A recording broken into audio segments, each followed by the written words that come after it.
ମୁଁ ସୁଜାତା ଦାସ ମୋ ଚ୍ୟାନେଲକୁ ମୁଁ ଆପଣମାନଙ୍କୁ ୱେଲକମ୍ କରୁଛି। ମୁଁ ପ୍ରତ୍ୟେକ ଦିନ ବୋଲି ଆଜି ବି ଲେସନ୍ ନୋଟ୍ ମଲ୍ଟିଗ୍ରେଡ୍ ଲେସନ୍ ପ୍ଲାନ୍ ପ୍ରସ୍ତୁତ କରିଛି। ବାଲବାଟିକା କ୍ଲାସ୍ 1 ଏବଂ କ୍ଲାସ୍ 2 ମୁଁ ଏହିପରି ଭାବେ ଭାଗ କରିଛି। ତାରିଖ ଓ ଦିବସ, ପିରିୟଡ଼ ଓ ସମୟ, ଶ୍ରେଣୀ, ବିଷୟ ଓ ପ୍ରସଙ୍ଗ, ବିକାଶର ଦିଗ, ମୁଖ୍ୟ ଧାରଣା, ଶିକ୍ଷଣ ଫଳାଫଳ, ସିଜି ଓ ଏଲୋ, ଶିକ୍ଷଣ କାର୍ଯ୍ୟ, ଶିକ୍ଷଣ ସାମଗ୍ରୀ, ମନ୍ତବ୍ୟ। ଆଜିକ ତାରିଖ ହେଲା 16/4/2025 ବୁଧବାର, ପ୍ରଥମ ପିରିୟଡ଼।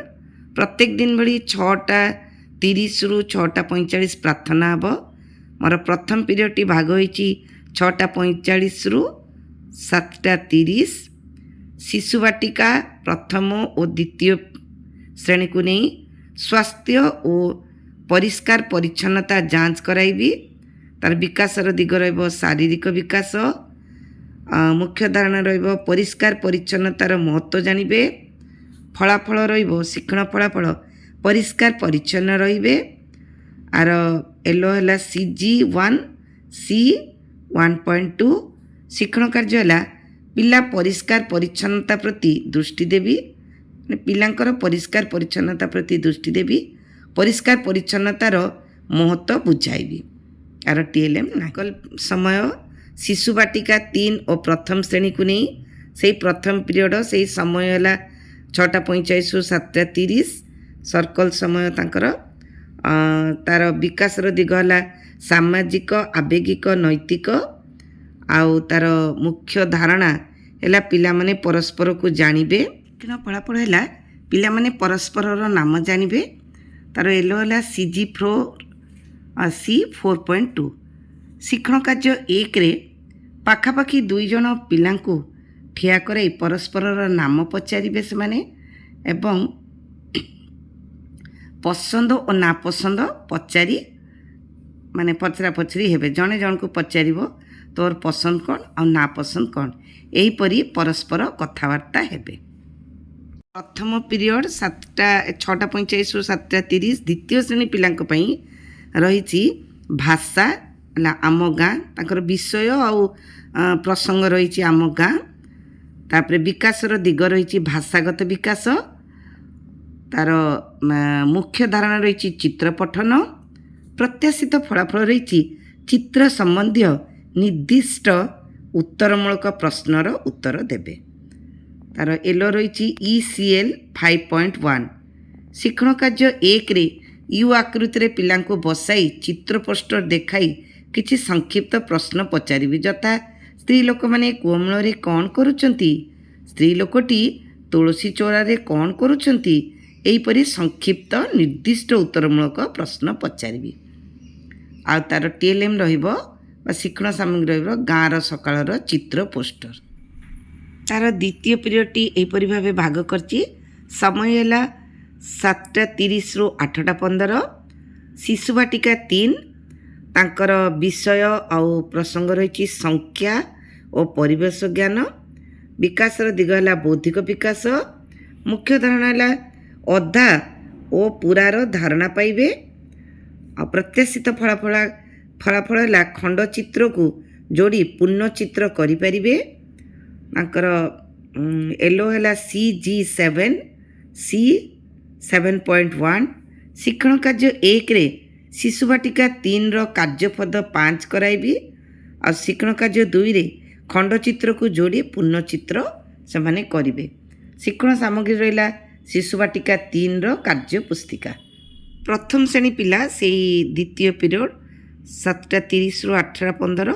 ପ୍ରଥମ ଶ୍ରେଣୀ ପିଲା କ'ଣ କରିବେ ନା ତାଙ୍କର ବିଷୟ ରହିଛି ମୋ ଶରୀର, ତା'ର ପ୍ରସଙ୍ଗ ରହିଛି ଭାଇ କହିଲେ। ବିକାଶର ଦିଗ ରହିଛି DG1। ମୁଖ୍ୟ ଧାରଣା ରହିଛି ଏକ ସମୟରେ ନିର୍ଦ୍ଦେଶାବଳୀ ଓ ସରଳ ନିୟମ ଅନୁସରଣ କରିବେ। ପ୍ରତ୍ୟାଶିତ ଫଳାଫଳ ରହିଛି ପିଲାମାନେ ଶରୀରର ବିଭିନ୍ନ ଅଂଶର ନାମ କହିପାରିବେ।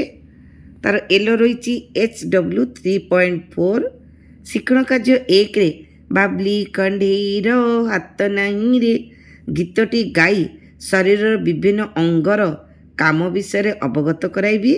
ଶିକ୍ଷଣ କାର୍ଯ୍ୟ 2 ଘୋ ଘୋ ରାଣୀ ଗୀତଟିକୁ ଆବୃତ୍ତି କରାଇବି। ଶିକ୍ଷଣ କାର୍ଯ୍ୟ 3 କାର୍ଯ୍ୟପୁସ୍ତିକା କାର୍ଯ୍ୟଫର୍ଦ୍ଦକୁ କାର୍ଯ୍ୟଫର୍ଦ୍ଦ 7 କରାଇବି।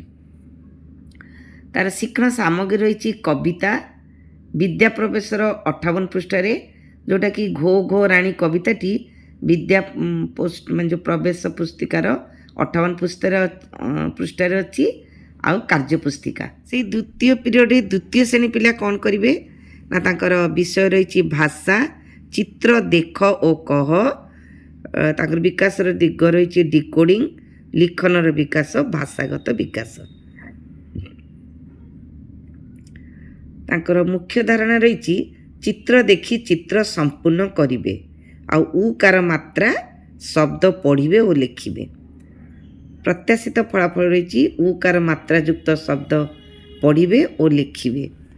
ତାଙ୍କର ଏଲୋ ରହିଛି ECL 5.4। ଶିକ୍ଷଣ କାର୍ଯ୍ୟ 1ରେ ଚିତ୍ର ଦେଖି ଅଧା ଚିତ୍ରଟିକୁ ସମ୍ପୂର୍ଣ୍ଣ କରିବେ। ଶିକ୍ଷଣ କାର୍ଯ୍ୟ 2ରେ ସପ୍ତାହ 2 ଦିବସ 1 କାର୍ଯ୍ୟଫର୍ଦ୍ଦ କରାଇବି। ଶିକ୍ଷଣ କାର୍ଯ୍ୟ 3ରେ ଅକ୍ଷରରେ ଦୀର୍ଘକାର ମାତ୍ରା ଲଗାଅ।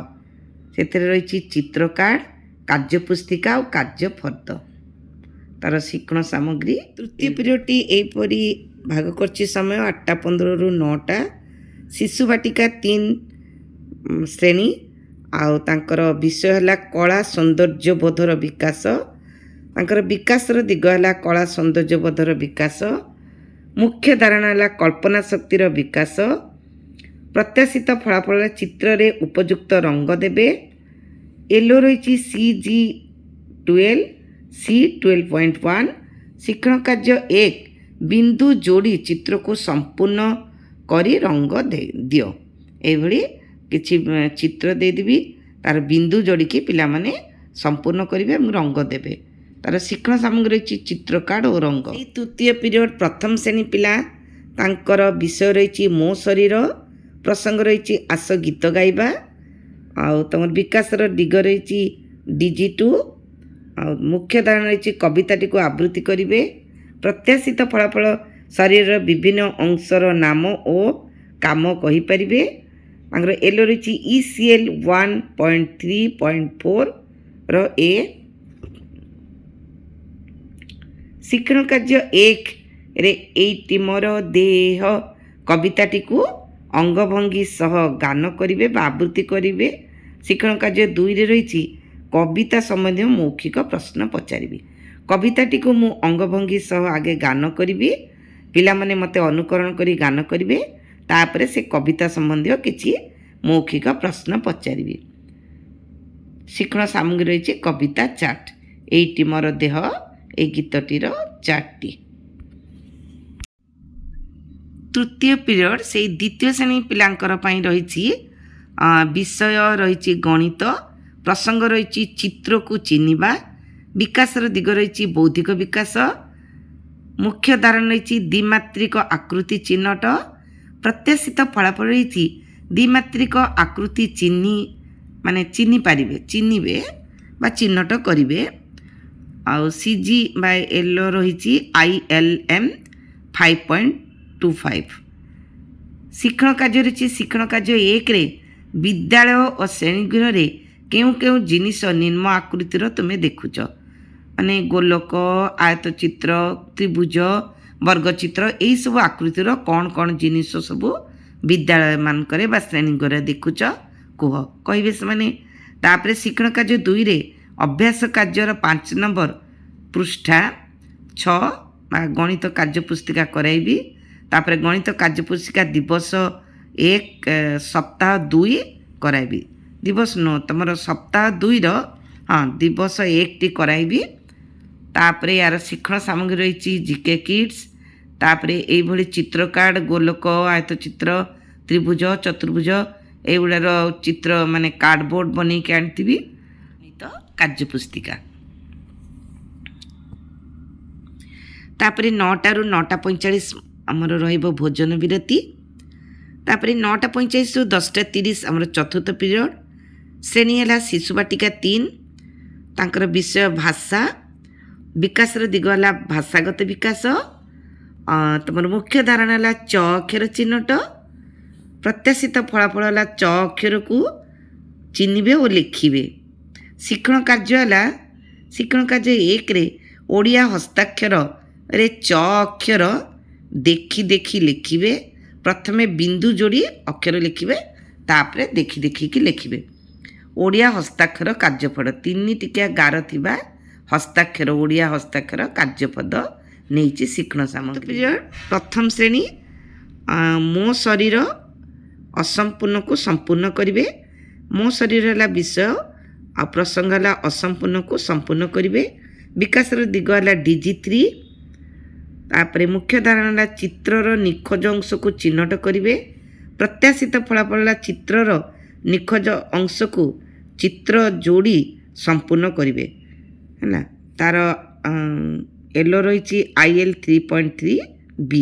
ଶିକ୍ଷଣ କାର୍ଯ୍ୟ 1ରେ ବିଦ୍ୟା ପ୍ରବେଶ କାର୍ଯ୍ୟ ପୁସ୍ତିକାର ଶିକ୍ଷଣ କାର୍ଯ୍ୟ 8 କରାଇବି। ଶିକ୍ଷଣ କାର୍ଯ୍ୟ 2ରେ 2ଟି ଚିତ୍ର ପୋଷ୍ଟର ଦେବି।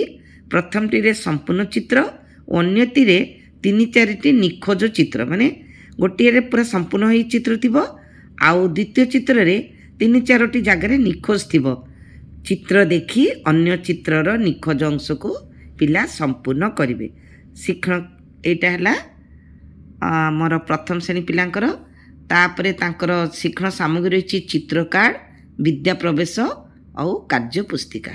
ଚତୁର୍ଥ ପିରିୟଡ଼ରେ ଦ୍ୱିତୀୟ ଶ୍ରେଣୀ ପିଲାଙ୍କର ରହିଛି ପରିବେଶ, ଚିତ୍ର ଦେଖ ଓ କହ। ପରିବେଶ ହେଲା ତାଙ୍କର କ'ଣ ବିଷୟ, ପ୍ରସଙ୍ଗ ହେଲା ଚିତ୍ର ଦେଖ ଓ କହ। ବିକାଶର ଦିଗ ହେଲା DG3। ତାପରେ ମୁଖ୍ୟ ଧାରଣା ହେଲା ଯାନବାହନର ନାମ କହିବେ। ପ୍ରତ୍ୟାଶିତ ଫଳାଫଳ ହେଲା ଯାନବାହନର ନାମ କହିପାରିବେ। ତାପରେ ଏଲୋ ହେଲା IL 5.1। ଶିକ୍ଷଣ କାର୍ଯ୍ୟରେ କରାଇବି, ମାନେ 2ଟି ଦଳରେ ଶିକ୍ଷଣ କାର୍ଯ୍ୟ 1ରେ 2ଟି ଦଳରେ ଭାଗ କରି ପ୍ରଥମ ଦଳ ଚିତ୍ର ଦେଖାଇବେ, ଦ୍ୱିତୀୟ ଦଳ ତାର ନାମ କହିବେ ଓ ଲେଖିବେ।